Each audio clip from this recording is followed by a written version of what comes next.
Presents అనగానే ఆబ్వియస్గా Mahesh Babu review అనేది ఎక్స్పెక్ట్ చేశాము. కాకపోతే ఆయన more than review, it's like an experience of his అన్నట్లుగా షేర్ చేశారు ఆయన. సో ఆయన తర్వాత మీతో మాట్లాడినందుకు కానీ, లేదంటే very did actually watch the film? He watched it, I think, at his home. At his place, in a very major home theater, basically. Major అక్కడే చేస్తాము. మహేశ్వర్కి నమ్రత గారికి సేమ్. నేను పోస్ట్ ప్రొడక్షన్లో ఉన్నాను.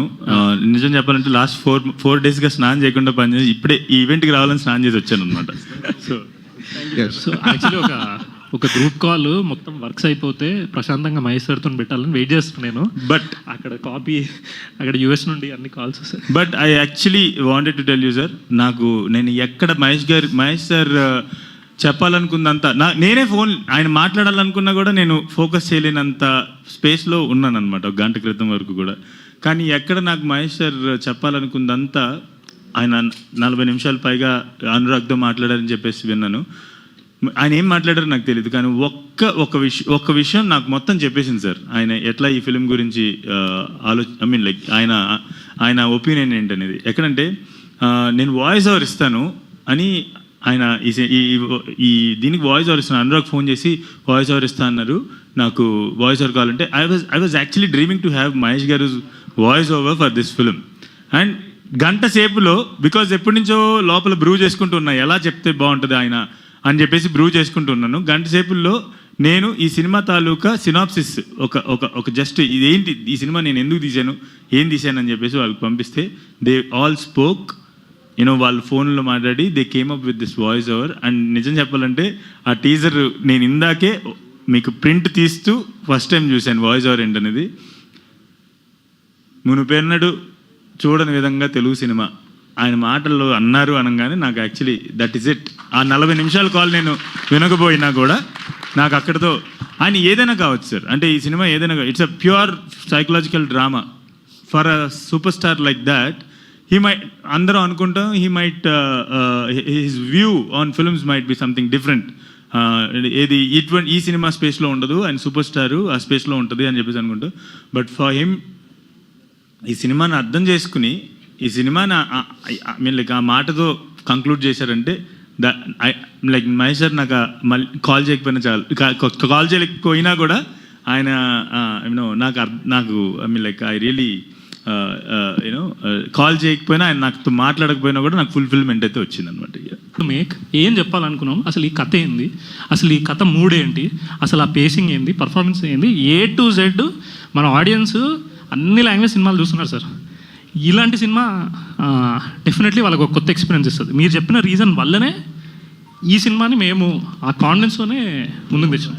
Okay, good. హీరో గారు సార్, మీరేమో director గారు మా ధోని బ్రహ్మాండంగా చెప్పారు. ధోని బ్యాటింగ్ కదా, అందుకే నేను కూడా I wanted to arouse his మొరేల్. That is the reason I addressed him as Dhoni. Anurag గారు అంటే ఏమో ఈ ఆన్సర్స్ ఎలా ఉండేవో నాకు తెలియదు, బట్ చాలా ఎలిగెంట్గా ఇచ్చారు ఆన్సర్స్, హార్డ్ హిట్టింగ్. మీ డైరెక్టర్ గారు ఏమో మిమ్మల్ని కమల్ హాసన్ గారు మాట్లాడుతున్నారు, మీ హీరోయిన్ ఏమో no I don't like Kamal Haasan అండమే నాకు ఇష్టం లేదు అసలు, సత్యదేవ్ ఈ సినిమాలో అని చెప్పి ఆవిడ అంటుంది. Where do you stand in between? మధ్యలో మీరు ఇప్పుడే టీజర్ చూసారు sir, more than teaser trailer చూసారు కదా సార్, మీరేమనుకుంటున్నారు చెప్పండి. మేము అనుకున్నాం, నేను అనుకున్నది చెప్పండి, ఆయన అనుకున్నా. నేను లాస్ట్ టైం నా ఇంటర్వ్యూలో కూడా చెప్పాను సత్యదేవ్కి, నిజంగా యూ డన్ ఎక్సైటింగ్లీ వెల్. అసలు అది ఎంత కష్టం, every portrayal of every character is so scintillating and captivating, so engrossing అన్నమాట నేను నా ఇంటర్వ్యూలో చెప్పాను తనకి. I already told him this is there you have the answers. My observation is absolutely different from that of the hero, he himself. Sir, మీరు చాలా senior విలేకరి, మా అందరికీ చాలా సీనియర్ అండ్ మేము అందరం చాలా రెస్పెక్ట్ చేస్తాం. అయితే ఒక్కొక్కసారి ఎప్పుడైనా ఏదైనా పొరపాటు పడితే కనుక అది సరిచేసే అవకాశం మాకు దొరికిందనే ఉద్దేశం, ఇప్పుడు దొరికిందనే ఉద్దేశం చెప్తున్నా. నేను ఎప్పుడు సత్యదేవ్ కమల్ హాసన్ అనలేదు. కమల్ హాసన్ అన్నారని నేను అనలేదు. I'm sorry, your wrongly taken that. No, మామూలుగా పొగడరు, దాని తర్వాత చూద్దరు కానీ చితగొట్టాడు. వెంకటేష్ మహా గారు సార్, అంటే సినిమా మీద రోజు రోజుకి ఎక్స్పెక్టేషన్స్ చాలా పీక్స్లో ఉన్నాయి. ఒకసారి కొన్ని సినిమాలు సైలెంట్గా వచ్చి హిట్ కొడితే, కొన్ని ఎక్స్పెక్టేషన్స్ ఎక్కువ ఉన్నా కూడా జనాలకి ఏదో పాయింట్ అర్థం కాక కొంచెం రిజల్ట్ అటు ఇటుగా ఉంటుంది. సో ఇప్పుడు రాబోదూర్ విషయంలో ఆ టెన్షన్ ఏమైనా ఉందా మీకు? నాకైతే అసలు ఏం లేదండి. నేను చెప్తున్నా కదా ఇందాక సార్కి చెప్పినట్టు, నేను నా అంటే నేను తీయాలనుకుంటున్న విజన్, ఆ డ్రీమ్స్ ఏవైతే ఉన్నాయో లేదంటే ఆ ప్రపంచాలు ఏవైతే చూపించాలనుకుంటున్నానో అవి కొత్తగా ఇట్లా కొంచెం ఉండొచ్చు. కానీ నేను మాట్లాడే భాష మన భాషే, అండ్ నా ఆలోచనలు ఈ సమాజంలో నుంచి పుట్టిన ఆలోచనలే. కాబట్టి నా సమాజంలో పుట్టిన ఆలోచనలు మన సమాజం నుండి పుట్టిన ఆలోచన మన సమాజానికి అర్థం కావు అనుకోకూడదేమో అనుకుంటున్నాను. సో కాబట్టి అట్లాంటిది ఏమి ఉండదు.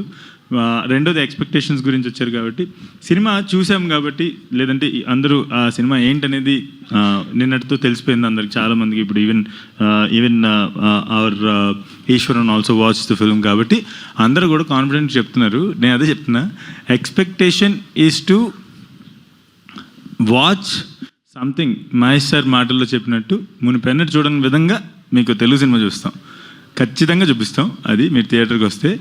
అంత సార్ చెప్పిన విషయం, ఇక కథ గురించి వీటి గురించి లోతుగా ఎక్స్పెక్టేషన్ పెట్టకుండా, సార్ చెప్పినట్టు, మహేష్ సార్ చెప్పినట్టు, when drama meets magic, logic gets new meaning అనే మాట ఏది చెప్పారో, that is the best expectation audience can. Actually expectation మేము సెట్ చేయటం కాదు, మహేష్ సార్ సెట్ చేసేసారు.